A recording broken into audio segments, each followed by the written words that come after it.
پرون 15 تاریخ و نو تقریبا د سهار نه واله تر ماسخوتنه پورې په میسنجر باندې همدغه یو میسج ټول خلک کوي چې یاره د اس اس سی کارت باره کې څه فیصله وشوله. دې نه علاوه د یوټیوب چینل په کمنټ سیکشن کې هم دغه یو پوښتنه ده چې څه فیصله وشوله. هر چاته بیله بیله جواب نشم ورکولی، نو د دغې د وجې نه دې ویډیو کې ټولو ته هغه معلومات ورکوم چې څه معلومات تر ما پورې را رسېدلي دي.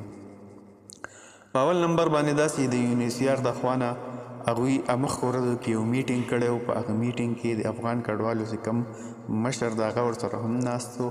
دې ټولو یو میټینګ کړی ده. په هغه میټینګ کې چې دا یونیسیار والاو دومره صرف ویلي دي چې موږ ته د پاکستان حکومت د خوا نه صرف او صرف دغه یو نوټس میلاو شوی و چې موږ په پاکستان کې څومره هم افغان کډوال دي د اس اس سی کارت لرونکي دي د هغوی ډیټا موږ راجمع کوو.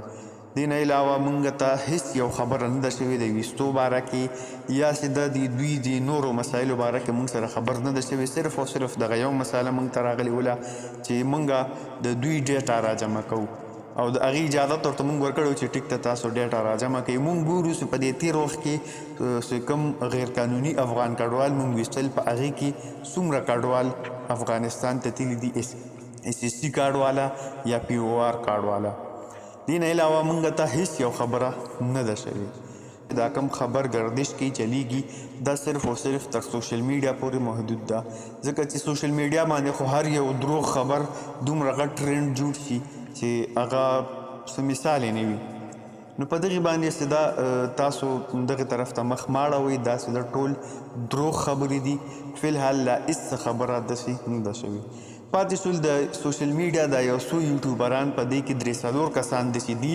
ما په هغوی باندې بلې یو ویډیو هم تیاره کړې، هغه به زه په دې پسې اپلوډ کوم تاسو ته چې دغه 3-4 کسان چې دي دوی صرف او صرف بس بل څه کانټینټ دوی سره نشته ده، صرف او صرف افغان کډوال دي، افغان کډوال ښکته، افغان کډوال بره.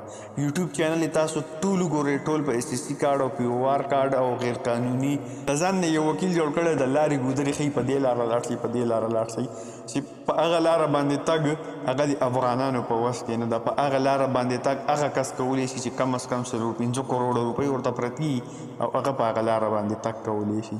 دا نور چې کوم لارې دوی ښیي دا هسې فضول دي، صرف او صرف د خپل لایک او د ویوز دپاره دې دغه رنګې ویډیوګانې کوي. نور فی الحال د یونیسیار د خوا نه هېڅ څه د خبر نه ده راغلی. چې کله هم څه خبر راسي زه به درته خپل چینل نه بیا وایم، خو تر اوسه پورې څه خبر نه ده راغلی او زه ډېر زیات خلکو تنګ کړم، میسیجونه راتلل او کمنټونه هم دغه یو را روان وو چې څه فیصله وشوله. د دغې وجې نه ما یو ویډیو جوړه کړه ده چې تاسو ته ووایم چې فی الحال هېڅ فیصله هم نه ده شوې. هغه د پی او آر کارډ والا دي یا اس اس سی کارډ والا دي، یعنې تر دې پورې چې د غیر قانوني چې کوم کډوال دي د هغې باره کې هم لا څه فیصله نه ده شوې. 15 تاریخ پرون تېر شو، نن 14 تاریخ ده، تر ننه پورې هېڅ فیصله لا دوی نه ده اورولې. که په راتلونکي وخت کې دوی څه فیصله کوي نو هغه به موږ یا تاسو ته مخې ته ږدو. او د سند حکومت چې و هغوی دغه صرف دغه فیصله اخیستې وله په روژه کې.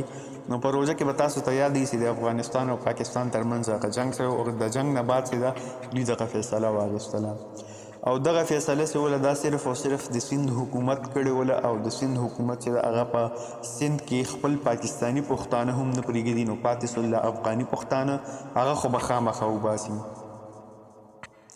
د یونیسیار په میټینګ کې چې هغوی دغه یو بله خبره هم کړې وله چې موږ چې کوم خلک دي د افغان کډوال دي او ځي افغانستان ته، دوی ته $315 ورکولی کېږي. نو دغه ډالر چې دي دا ورته پکار ده چې زیات کړلی شي، $10 د کس په سر یا د کارت په سر باندې ورکړلی شي. که چېرته دوی افغانستان ته ځي هلته څه کار وغیره کوي نو کم از کم چې د کس په سر هغوی ته میلاو شي نو چې کم از کم د هغوی هلته څه پکار راسي. نو یونیسیار والا ورسره دغه خبره منلې ده، ویل چې موږ په دې باندې غور وکړو. نو راتلونکي وخت کې به موږ بیا تاسو ته ووایو چې یاره موږ $10 ورکوو یا نه ورکوو. یا کیدای شي که $10 نم سي نو 400-500 ته ورسي، 600-700 دغسې ډالر چې دا د کارت په سر باندې ورته ورکړي. اوس فی الحال لا هېڅ خبره هم نشته ده د پاکستان حکومت د خوا نه یونیسیار سره هېڅ یو داسې خبر نه ده شریک شوی. پرون چې کوم د پېښور د افغان کډوالو چې کوم څانګه ده په پېښور کې د هغې د خوا نه یو فارم هم شیر شوی چې په هغې باندې صفا لیکلي دي که چېرته تاسو روزه کې دې خوا ته د پاکستان حکومت د خوا نه تنګولی کېږئ یا تاسو نه د پیسو څه مطالبه کېږي د پولیسو والو د خوا نه، نو هغوی یو ټویټ شیر کړی ده چې تاسو په دغې باندې رابطه کولی شئ، UNHCR د خپل شکایت ورکولی شئ، د IOM چې کومه اداره ده هغوی سره خپل شکایت درج کولی شئ. دې نه علاوه چې کوم د افغان کډوالو د افغانستان د طرف نه چې کوم وزارت ته د هغې چې کومه څانګه په پېښور کې ده هغوی سره هم تاسو خپل شکایت درج کولی شئ. کوم نوټس چې دا کوم فارم چې ده دا به تاسو ته په فیسبوک پیج په اولني کمنټ کې میلاو شي او د یوټیوب چینل په کمنټ سیکشن کې به هم تاسو ته دغه معلوماتو تر اوسه پورې راغلي دي نه اخواته که کوم خلک دغسې خبرې کوي چې هغوی وایي چې دا فیصله شوې دا فیصله شوې ده، په هغه خلکو پسې مخ مه وړئ. دا ټول صرف او صرف د خپل لایک او ویوز حاصلولو لپاره لګیا دي. دغه خلکو په خبرو باندې غوږ مه ګروئ. فی الحال لا هېڅ خبره هم